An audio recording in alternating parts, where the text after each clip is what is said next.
அடுத்ததாக பேச வருபவர் எண் 22 வினிஸ்ரீ எஸ் 7ஆம் வகுப்பு A2. தமிழே, உன் பெயரில் ஊற்றெடுத்து ஓடுகிற நதியாக கலப்புக்கும் நீயே கடலாகினில். எண்ணுவதும் உன்னை, எழுதுவதும் உன்னை, உண்ணுவதும் உன்னை, உயிர்ப்பதும் உன்னை. என் முழுதாய் ஆட்கொண்ட தமிழே, உனக்கு முதல் வணக்கம், அவையோருக்கும் என் வணக்கம். இன்று நான் பேச எடுத்துக்கொண்ட தலைப்பு என்னை மாற்றிய திருக்குறள். என்னை மாற்றிய நூல் திருக்குறள். அரை இலக்கியம் என போற்றப்படும் நூல் திருக்குறள். மனிதன் வாழ்வுக்கு நெறிமுறைகளை கற்றுக் கொடுக்கும் நூல்.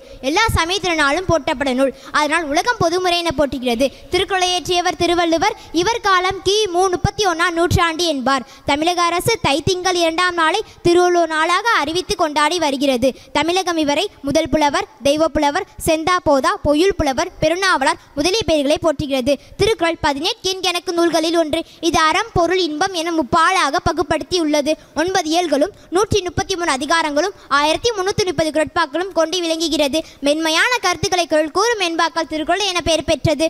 ஆளும் மேலும் பல்குருதி, நாலும் இரண்டும் சொல்குருதி என்னும் சொல்லில் 2 என்பது திருக்குறளை குறிக்கிறது. அடுத்தபடியாக அதிகமான மொழிகளில் மொழிபெயர்க்கப்பட்ட நூல் திருக்குறள். மதம், இனம், மொழி கவர்ந்த உயிர்வான நூல் திருக்குறள். வாழ்க்கைக்கு தேவையான கருத்துக்களை திருக்குறள் கூறுகிறது. ஒழுக்கம் விழுப்பம் தரும் மெய்ப்பொருள் காண்பது அறிவு, கட்டணை ஊறும் அறிவு, இடுக்கண் மறுமல் பணியுமா என்ற பெருமை போட்ட நூல் கூறும் கருத்துக்களை நாம் வழி நடந்தால் சிறந்த மனிதனாக திகழ முடியும். தமிழர்கள் உயர்வை உலகெங்க பரப்பி தன்மனம் காக்கும் சிறந்த நூல் திருக்குறள். இதனை படித்து வாழ்வில் உயரடைவோம். செம்மையான வாழ்க்கையை செழுமைப்படுத்துவோம். உயிரெழுத்தில் தொடங்கி மெய்யெழுத்தில் கலந்து உயிர்மை எழுத்தாக வார்த்தைகளை கொடுத்து செந்தேனா இணைக்கும் செந்தமிழில் என் உரையை முடித்து மகிழ்ச்சியுடன் நன்றி கூறி விடைபெறுகிறேன். நன்றி, வணக்கம். சமயங்கள் பல கடந்து சங்கம் 3ம் கண்டு பல நாடுகளில் பயணம் செய்த குறளினை அழகாக எடுத்து கூறிய வினிஸ்ரீ அவர்களுக்கு வாழ்த்துக்கள்.